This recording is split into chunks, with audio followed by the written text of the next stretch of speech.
practically no facility for performing sacrifices in strict discipline. Therefore, in this age of Kali, there is a stricture regarding such sacrifices. It is explicitly directed that one should perform Sankirtan Yagya and nothing more. The incarnation of the Supreme Lord is Yageshvara. And unless one has respect for the incarnation of the Lord, he cannot perfectly perform sacrifice. In other words, taking shelter of the Lord and rendering service unto him is the factual performance of all sacrifices, as explained herein. Different plates of sacrifice correspond to the different parts of the body of the Lord's incarnation. In the Srimad Bhagavatam 11th canto, it is explicitly directed that one should perform Sankirtan Yagya to please the Lord's incarnation. Mahaprabhu. This should be rigidly followed in order to achieve the result of yagya performance. Om Ajnanatirmirandasya Jnananjana Salakaya Chakshurun Militam Yena Tasmai Sri Gurave Namaha. Sri Chaitanya Manobhishtam Stapitam Yena Bhutale Swayam Rupa Gadamhayyam Dadati Swapadantikam Vandeham Sri Guru Sri Yuta Padakamalam Sri Gurun Vaishnavamshta Sri Rupam Sagrajatam Sahagana Raghunathanvitam Tam Sajivam Sadvaitam Savadutam Parijana Sahitam Krishna Chaitanya Devam Sri Radha Krishna Padan Sahagana Lalita Shri Vishakanvitamscha He Krishna Karuna Sindhu Dinabandho Jagatpate Gopesha Gopika Kantha Radha Kantha Namostute Tapta Kanchana Gaurangi Radhe Vrindavaneshwari Vrishabhanu Sute Devi Pranamami Hari Priye Vancha Kalpadrubhyascha Kripa Sindhubhya Evacha Patitanam Pavanebhyo Vaishnavebhyo Namo Namaha. Jaya Sri Krishna Chaitanya Prabhu Nityananda Sri Advaita Gadadhara Srivasadi Gaura Bhakta Brinda. Hare Krishna Krishna Krishna Hare Hare Hare Rama Rama Rama Hare Hare. Divyad Vrindaranya Kalpadrumadaha Srimad Ratnagara Simhasanasto Srimad Radha Srila Govinda Devo Presthalevi Sevyamano Sramami Gurave Gaurachandraya Radhikaye Tadalaye Krishnaya Krishna Bhaktaya Tad Bhaktaya Namo Namah. So I'd like to thank our audience and all the senior devotees assembled here. His Holiness Chandrasekhar Maharaj, thank you. Thank you for, please give your blessings so everything goes smooth sailing. And Mother Atiti Guna, please give your blessings if you can. I'm just sitting and serving the Srimad Bhagavatam for my own purification. Rarely do I have any understanding of this great text, but I request all the blessings of my seniors and all the wonderful boys that are sitting here. I wasn't expecting all of you. I was expecting like 2-3 people, maybe Sachin would be here. But I'm really happy to be able to do this service. When I was serving His Holiness Jayapataka Maharaj, I served him for about a week or two in 2014 or 15. One devotee came to him and asked, some devotee had asked him to serve Srimad Bhagavatam class in the presence of Jayapataka Maharaj, because he was a very well-renowned devotee. And he asked permission if Jayapataka Maharaj would give permission to give for him to give Bhagavatam class. And Jayapataka Maharaj gave a very nice instruction that I still hold dear to this day. If somebody asks you to give Srimad Bhagavatam class, you should hesitate to say no, because it is directly Krishna himself. The Srimad Bhagavatam is directly Krishna himself, and we should take every opportunity to render its service. So the Bhagavatam, how can you render service to Bhagavatam? By hearing it, by chanting it, by discussing it, by reading it, by distributing it, by sharing with other people, and yes, this is the way to serve Srimad Bhagavatam. So with all those blessings, I would like to come to this verse. These verses, they're very interesting. They emphasize on sacrifice. I mean, everybody noticed that? Everything was on sacrifice. Every aspect of Krishna consciousness is accepting sacrifice. You see so many people doing sacrifices every day. You know, like any of your parents go to work, have a job. They work maybe 40 hours a week, and they make that sacrifice so you can have a nice bed to sleep on, and to have heating and air conditioning and all these things. So they make that sacrifice, and they get 2 weeks of vacation. A mother, you know, if you guys were babies not too long ago, I wasn't. I was a baby once, if you can believe it.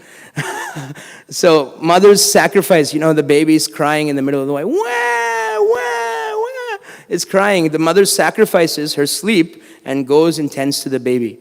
So that's just in the material life. So you can't separate sacrifice, and you have to give something to get something. That is what sacrifice is. So. But in terms of spiritual side, the sacrifice is a obligatory principle. It must be done.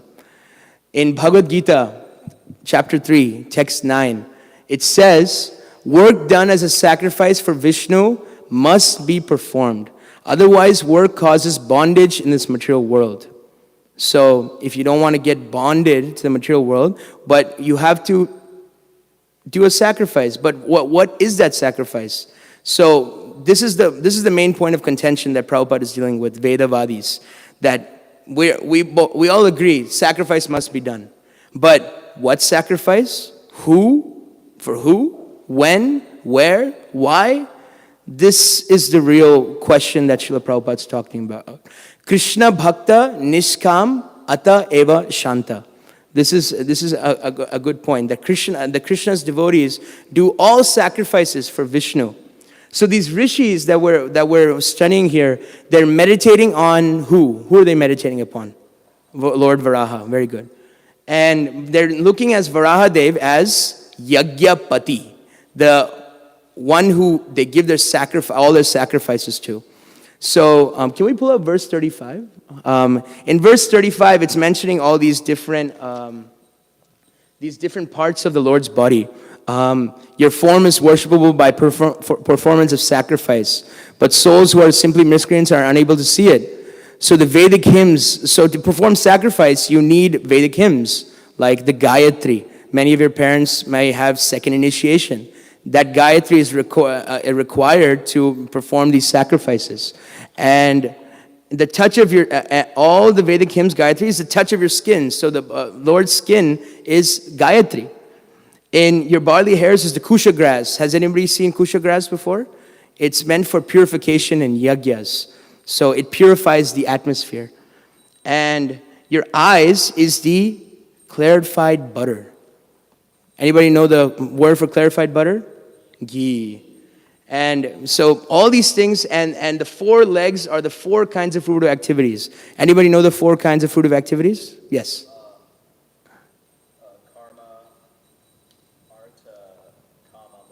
Yeah, dharma, artha, kama, moksha. These are the 4 kinds of fruitive activities that we want something from Krishna.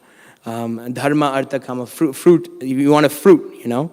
So the Vedavadis, actually Prabhupada's saying he's very intelligent, so he doesn't, it's not like it's just him oh, it's just Prabhupada, someone from India criticizing. He's saying, in the words of Bhagavad Gita, the Vedavadis. So the Vedavadis, there's this famous verse in the Bhagavad Gita, Vyavasayatmika buddhir ekeha kurunandana bahushaka hyanantascha buddhayo vyavasayanam. The verse right after this talks about the Vedavadis. The Vedavadis are described, Yam imam pushpitam vacham pravadantya avipaschita Veda vada rata partha. You see Veda vada in there? Nanyad astiti vadina. So what is Krishna saying about these Vedavadis? He's saying vipaschita. Vipaschita means, anybody know? Poor fund of knowledge. These are harsh terms for Krishna, calling them poor fund of knowledge. Avajananti mamuda, miscreants, and all these things. But why is he calling these people fools? They're following the Vedas. You'd think that anybody following the Vedas are naturally they're like really strict, really pakka, really following. Because what these Vedavadis do is they believe in the words of the Vedas, but they don't believe in the purpose of the Vedas. What is the purpose of the Vedas? Sarvasya chaham hridi sannivisto mata smritir jnanam apohanam cha vedaischa sarver aham eva vedyo vedanta kritveda videva chaham. Out of studying all the Vedas, there are 4 Vedas. All the Vedas, I am to be known. So you can study all the Vedas, but you have to ultimately understand Krishna. That is the purpose of the Vedas. So if you just kind of read the Vedas and do your swahas and guahas, and you don't know Krishna, then shrama eva hi kevalam. Then what is the use of that type of sacrifice? So actually, I was talking to Sachin yesterday. This is our Sachin Prabhu. Sachin, actually, I didn't really know much about the Vedavadis until now. And then so he said there's a group called the Arya Samajis. Arya Samajis in India are people who practices Vedavad. And so they do this so much that they believe only in sacrifice. So much so that in Sachin Prabhu's room, he lived in a dorm room in college. And in Sachin Prabhu's room, you know how we have our little Krishna picture and we do a little arti. So what these Vedavadis do, they have their little kund, their yagya kund, and every morning they lit a fire in that yagya kund and they do their yagyas inside the dorm room. So but Prabhupada is saying that they're just kind of doing it out of sentimentality to just kind of check a box. But if you look at how strict the yagya rules are, if anybody has anybody seen a yagya before? Yeah? Yagyas are, they're very strict. Everybody has to be clean. There's a place to do it. There's a purpose. I just came from a yagya in Columbus, and I was talking to one of the person who was doing the yagya, and he said, and the yagya was quite big. It was bigger than I've seen the kund. I was asking where they offer the fire. It's much bigger than usual. I asked, why is it so big and why is the usual one so small? So in the Vedas, it's mentioned that for the amount of mantras you are chanting, that's the amount, how big the kund has to be. So they were chanting a lot of mantras. So that's why they made a big kund. So there's so many rules that are mentioned. Can we go to text 36? In text 36, in the purport, Prabhupada is mentioning all these different plates of sacrifice. Shrak, Shruva, Barhis, Chaturhotra, Ida, Chamasa, Prashitra, Graha, and Agnihotra. So you youth are considered the best of the Krishna consciousness movement and the best that money can buy. So I would like to anybody raise their hand and know any of these terms mean? You know what these terms mean? The ones you just said. Yes. Yeah. Wow. 1 out of a billion. There's many people. So, how can you do sacrifice? If we don't know what these terms are, how can we do sacrifice? So, actually, a lot of us read Bhagavad Gita, Bhagavatam, but actually we don't emphasize these points too much. And Prabhupada is like an expert doctor. A kind of a lame doctor, what he'll do, he says, okay, you have TB, you're going to die. Thank you very much. And that's it. But actually, Prabhupada's an expert doctor. He's identifying the problem and he's giving a solution. That's what an expert doctor does. So, in concluding with this sacrifice, there must be really strict discipline. Their pronunciation of mantras need to be really strict. So if you mention one mantra one way and not the other way, actually it means a completely different thing, right? I had one of my Siksha gurus. He's very good in Sanskrit, and his grandfather passed away, left his body, and then so what happened was they hired a pandit. They hired like a professional person to come and chant the mantras. Actually, his grandfather passed away. So this guy was doing the mantras. He's doing the swahas for the final rites of the person, and the person and my friend, what he just noticed that actually actually the grandmother had died. The grandmother had died. He's saying the mantras, but actually he's chanting the mantras for a male, not a female. He was chanting the completely wrong mantras. And he went afterwards. He said, actually, you did the final rites for my grandmother, my grandfather, who's still alive, but actually my grandmother died. Why'd you do that? He said, actually, I don't know the mantras for the female who dies first, because usually the males survive before the females, so they chanted so he's like, I'm everything I'm just going to add everything. It's like a big khichdi yagya. So actually, in true yagya, the pronunciation has to be correct, the timing, the paraphernalia. Where are you going to get pure ghee? In Vedic times, only ghee from cows whose lives weren't going to be taken when they stopped milking. Those are the only ghees that is pure. But now where can you get all those materials? And you have to even choose the place properly. There can't be too much of this, too much distraction. The timing, astrology. When the astrology has said that it's an auspicious time to do it, that you have to look through all that. So people are doing this yagya kind of sentimentally. They're kind of simply just checking a box. Okay, I did it, check. And that's not the ultimate purpose of mood of Krishna consciousness. So Prabhupada is giving the solution. He's saying in this purport, he's saying, therefore in this Kali Yuga there's a stricture regarding these sacrifices. There are some other strictures in Kali Yuga that yagyas that are not to be done. Gomeda yagya, Niyoga yagya, Ashvameda yagya, all these things, sacrificing animals into the fire, those things are completely forbidden in Kali Yuga. So the prime yagya for this age, as given by Sri Chaitanya Mahaprabhu, is Sankirtan yagya. It's described in the Bhagavatam. Kaler dhosha nidhe rajan asti eko mahan gunad kirtana deva krishnasya mukta sangam param brajet. So nothing more is actually required than the Sankirtan yagya. If anybody's read Prabhupada Lilamrita, has anybody read Prabhupada Lilamrita? Raise your hand. Rajmohan in the back. Yes. Yes. Reading with the boys. Wow. Prabhupada Lilamrita is amazing. It's one of my favorite books.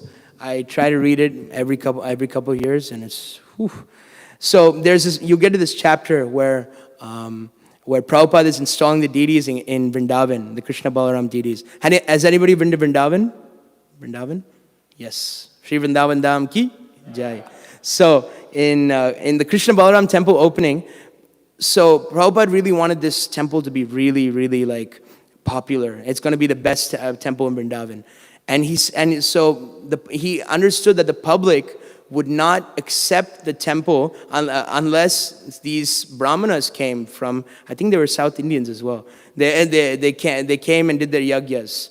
And so they were doing the yagya. He got these South Indian priests to come and do the yagyas. But actually he said, he told, I think Achyutananda Swami, he told Achyutananda Maharaj that Actually, there's nothing more needed except the Sankirtan Yagya to install the deities.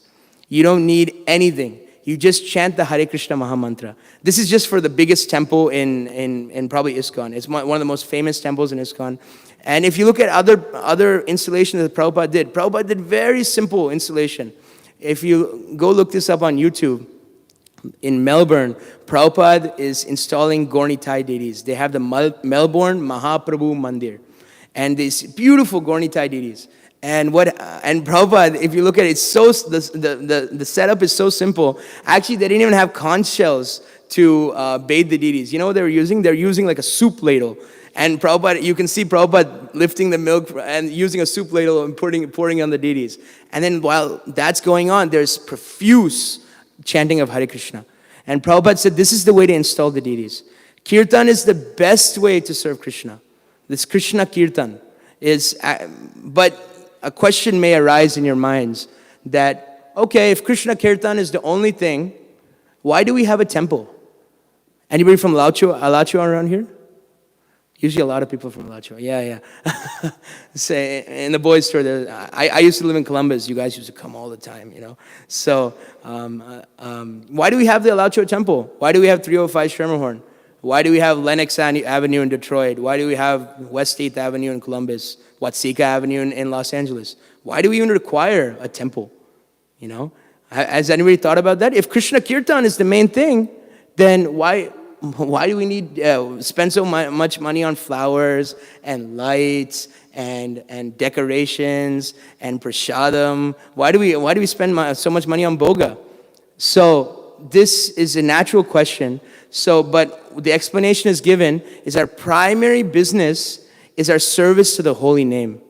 And whatever your service may be, that's actually that gives you the adhikar, the qualification to do your other services. Whether you're cooking and cleaning, that actually our main service is the holy name. But actually our spiritual master sees that, this is mentioned in Nectar Devotion, the spiritual master expertly engages the disciple according to his tendency. So our tendency may not be to sit in one place and chant Hare Krishna 24 hours. So the spiritual master sees that and says, okay, you may not have that much attachment to the holy name yet, so let's engage you in some other things. Let's engage you in worshiping Tulsi for Krishna. Let's engage you in cooking and offering for Krishna. Let's engage you in gardening, in painting. All these, there's 64 arts that can be engaged in the service of Krishna. This is mentioned in the Nectar Devotion. But if you can do the chanting, the simply chanting of Hare Krishna, that is also given in our Shastras. There's a famous example of one of Prabhupada's godbrothers, Akinchan Krishna Das Babaji. So he was a disciple of Bhakti Siddhanta Saraswati, and so Akinchan Krishna Das Babaji just used to chant all day, Hare Krishna, Krishna Krishna, Hare Hare.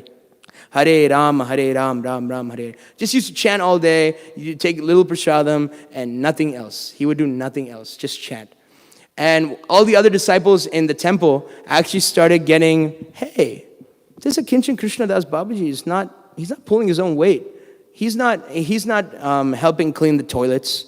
He's not helping cook the prashadam. He's not helping doing anything else. He's just chanting. They all went to Bhakti Siddhanta Saraswati and posed this question. We actually have a big problem. He's just sitting there and chanting. He needs to do some practical service. And Bhakti Siddhanta Saraswati said, okay, you also want to chant all day? And said, okay, if you can sit and chant like him and all day like him, then you also, your service can be relieved. Disciples were excited. No more service and no more pot washing, no more anything like that. They were really excited. And they started chanting on the Akinchan Krishna Das Babaji. And then Hare Krishna, Krishna Krishna, Hare Hare. And then they fell asleep, and they decided that they couldn't chant like him. So Akinchan Krishna Das Babaji had that purity. He was very pure, and he could chant all day. So by the performance of this chanting, your japa, you're going out and doing street harinam, and the performance of you and doing the Brihat Mridanga book distribution, the first primary expansion of the holy name. By performance of Sankirtan, we are pleasing the Yagyapati of this age. The sages are saying that Varaha is the Yagyapati, and in Kali Yuga, the Yagyapati of this age is Sri Chaitanya Mahaprabhu. So, Sankirtan means to be a team player. There's this famous pastime of Damodar Leela. Has everybody heard this? Namam Ishwaram Sachitananda Rupam Lasat Kundalam Gokule Brajamanam Yashoda Bioluka Ladhavamanam Paramristamatyantato Drutya Gopya. So what was Krishna, what were the gopis trying to do? So they caught Krishna and they were trying to tie up Krishna. And what was happening to Mother Yashoda's rope? Anybody know? Raise your hand. Yes. 2 inches too short. And what did Mother Yashoda do? More ropes. But she engaged all the other gopis and to get ropes from their house. And they get more ropes and get more ropes. And finally, when she did that, she was able to tie Krishna. So what is this story trying to tell us? The story is trying to tell us is that we cannot, and one understanding is that we cannot tie Krishna up with our own individual endeavor. It's a team work. We have to work as a team, and then we can tie up Krishna. Sometimes we think, that we can approach Krishna by ourselves. We have a kirtan. Maybe there's a kirtan fest going on, and sometimes it's a kirtan fest, and the kirtan is going on really good, and then sometimes you might think, is this really a kirtan fest, or is it kind of a popularity contest? Is it kind of like is only the popular people are doing this and doing that sort? But actually, humility is the backbone of Krishna Kirtan. What is this verse from Sikshashtakam? Anybody know the third verse? Trinadapi sunichena tarorapi sahishnuna amani namanadena kirtaniya sadahari. So when you're doing Krishna Kirtan, actually this tendency may come up that I'm very good Kirtaniya, I am the best book distributor, I am the best this, I am the best that. But actually this is actually antithetical to the understanding of what Krishna Kirtan is.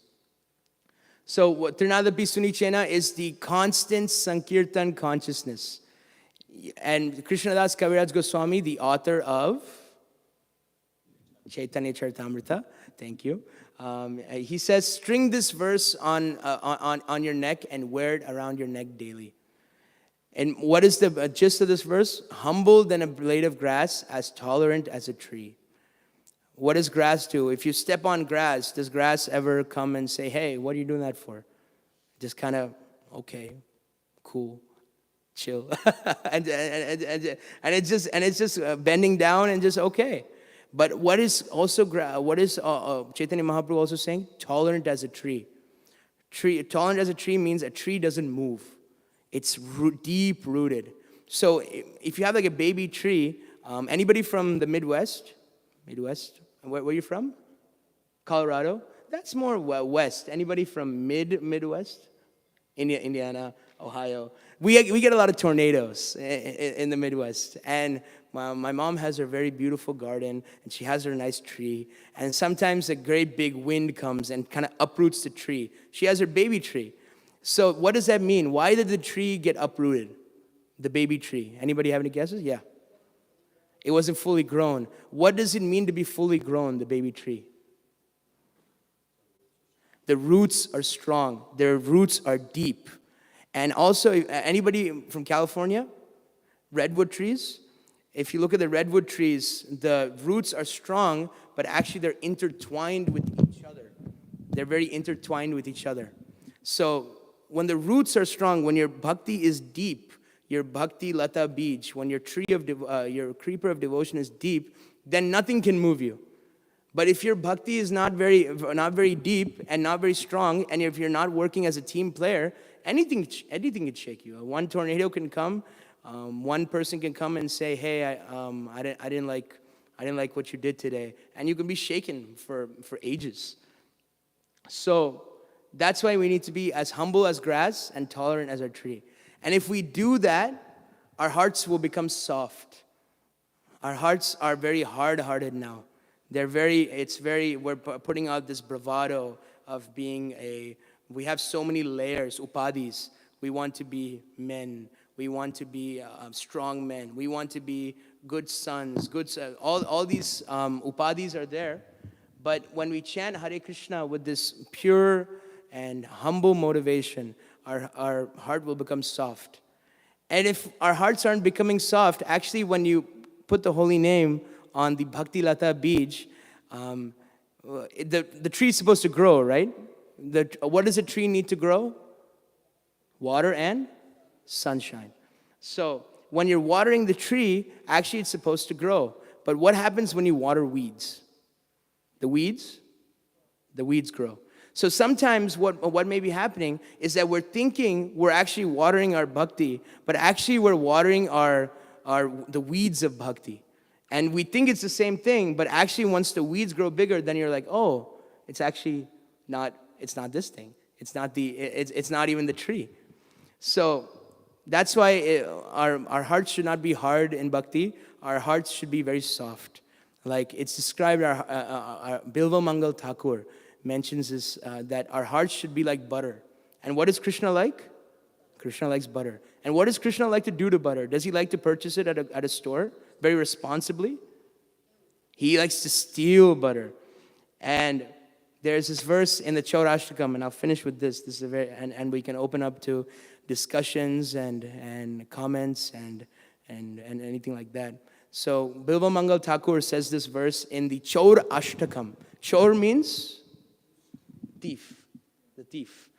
He says, Karagrihe vasa sada hridaya madiye mad bhakti pasha drida bandhana nischala san. Tvam Krishna he pralaya koti satantare api sarvasva chaura hridayan nam hi mochami. He's saying, Krishna, actually you've been a thief for a very long time. Krishna, you've been a really big thief. And, you deserve to be put in prison. What do we do to thieves? We put them in prison. And actually, I'm so devoted to you. Actually, Krishna, I want to put you in a very special prison. I want to put you in a prison that's very dark, dirty, and very deep. And I want to bind you there. And I want you to be there for how long? I want you to be there for pralaya koti satantare api. I want you to be there for millions of eons. And Krishna, you're so kind, and you have to be bound. Actually, I find a place no dirtier and no darker than my own heart. So Krishna, please remain in my heart. This is the prayer of Bilva Mangal Thakur. That is how soft our heart should be, as Bilva Mangal Thakur. So, just to conclude, this is the essence of this verse is to please the Yagyapati of Kali Yuga, Sri Chaitanya Mahaprabhu, and that can be done by humble chanting of Hare Krishna, Krishna Krishna, Hare Hare, Hare Rama, Ram Ram, Hare Hare. Gaur Premanande, Hari Hari Bo, Grantaraj, Srimad Bhagavatam Ki. We can get the mic, and if anybody has any comments, questions, realizations, anything you want to take home from the class, anything that you take from the class, please know that is nothing other than the mercy of my spiritual master. And if any fault you found with the class, please forgive me, and please forgive my offenses to you. So I'll be open to take. Yes. Hare Krishna, Prabhu. Hare Krishna. Thank you for the class. So you gave a beautiful example of watering the plant and watering the weeds. So how do we identify if we are watering the plant or watering the weed before it gets too late? So the proper way to the weeds, I think it's Vishwanath Chakravarti Thakur in Madhurya Kadambini. I think, Maharaj, please correct me in my answers if anything is against the philosophy. The weeds are the offenses.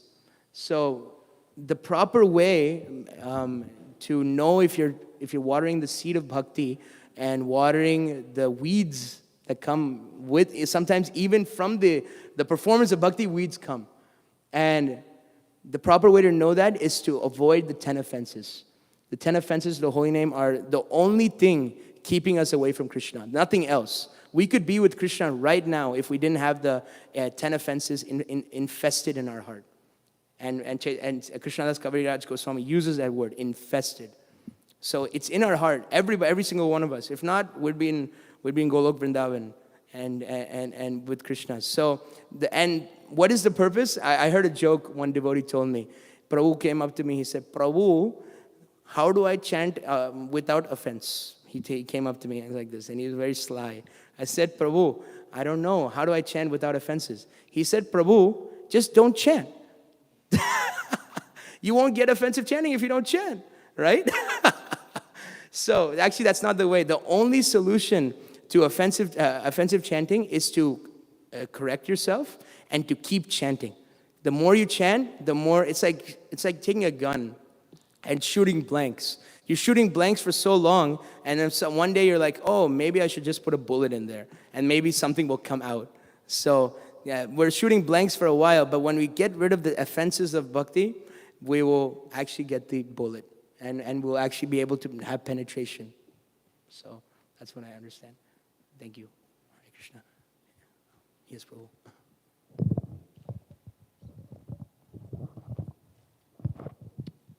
If the sacrifice for this age is Sankirtan Yajna, you had touched on this earlier, why do we do so many other services? And how are they related to Sankirtan Yajna? Because I don't think we talked about that part. How they're all supporting and serving the Sankirtan. Yeah, so the prime, what I understand, Manoram Prabhu, is that the Yuga Dharma is Harinam Sankirtan, and that can be performed with our japa and going out. But there are some services that our spiritual master has said, yes, you must do this. And actually, Rupa Goswami, there's 64 ways to worship Krishna. He's saying 5 are the most prominent. Anybody know the 5 that are the most important? That's like the bedrock of our bhakti. Anybody know the 5? Nam Kirtan, Bhagavad Shravan, Mathuravas, Sri Murti Seva, Sadhu Sangha. These 5. And so, Nam Kirtan, chanting Hare Krishna. Bhagavad Shravan, hearing from the Bhagavatam. Mathuravas, staying in a holy place. Sri Murti Seva, worshipping the deities. And Sadhu Sangha. And actually, I think one Acharya even says that if you want to choose one, actually, you think it would be Nam Kirtan, but actually they say Sadhu Sangha is the most important, because whenever there is Sadhu Sangha with real sadhus, all these 5 will just keep going on. Whenever there is sadhus, there is deity, there is Bhagavat, there is Dham, there is Nam, there is all 5 are there. So Sadhu Sangha is one of the main things, but in kind of encompassing that, there could be many like correlated services, like cooking, cleaning. All these things are given by the spiritual master. Cleaning is also a very important service. Sri Vigrahara Dhananityanana Sringara Tan Mandira Marjanado. The spiritual master engages us in cleaning. And Prabhupada says, even when you clean the pots, you're cleaning your heart. So, and the spiritual master sees what you're what you're qualified for. Like, I'm reading this book, I'll Build You a Temple. This building temples is actually very, very nice, but it's not directly in these 5. And Prabhupada engaged His Holiness Giriraj Swami in building this big temple and collecting donations for it. So Prabhupada saw him to be fit for that. So yeah, so I guess it's up to the discretion of the guru in that sense. I hope that helps Manoram Prabhu. Is that the mic? It doesn't count if it's not spoken in the mic.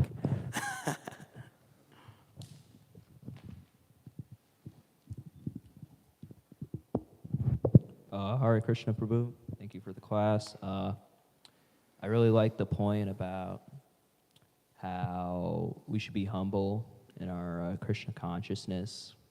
And, you know, I practically see this myself when I really tell myself, you know, and I know that I am the biggest rascal for never taking this process up earlier in my life, or ever just, you know, ever having the desire not to serve Krishna and the devotees. And, you know, it's only by the mercy of the devotees I'm here right now. You know, and if I never associated with them, I would probably be doing something stupid right now, you know? So I really like that point about being humble. Thank you, Prabhu. Yes, humility is very, very much key. When we're young, when we're growing up, I'm 22, and when I was 15, I thought I was the hot shot. You know, I was a big guy in the temple, and I was doing all the services, and I was doing everything, and then I'll just share this experience. And I was kind of dictating everybody, telling people what to do. And there's this Prabhupada disciple in Columbus. Her name is Mother Kamagiri. And she sees me kind of directing everything. And she comes and puts her hand on my shoulder and says, Prabhu, you're not the controller. You're not the controller. You're just an you're an infinitesimal spirit soul. And we're all infinitesimal spirit souls trying to work together and serve Krishna. That's what the temple is for. Actually, temples weren't there before. There were temples, but not in a very organized way. When you guys have been traveling in so many temples, like, that's amazing, right? You go from city to city, and there's a place where you can come, and it's like a safe haven, where you can come and do kirtan, get nice prasadam, and do all those things. It's like you're like traveling in the desert, and there's what is it called? An oasis. An oasis in the middle of the desert. You're like, there's water here. There's prasadam. There's no karmi grains. there's so many nice things in the oasis. So, and that it's a very valuable experience you guys are having, traveling into every temple. A lot of the East Coast temples. I remember when the tour used to be much bigger. It used to be the whole summer, right? How long is your guys' tour? 1 month. So you guys are traveling take advantage, you know. There's devotees in every temple. There's people, there's different devotees means different personalities, and you can get purified by, and you can, when you go back home to Alachua or Los Angeles or anywhere you're from, you can take those experiences and apply them in your daily lives. And I think that's one of the things the summer tour really emphasizes. Is there anything else? Any other last one? Ananda Gauranga Prabhu, Hare Krishna.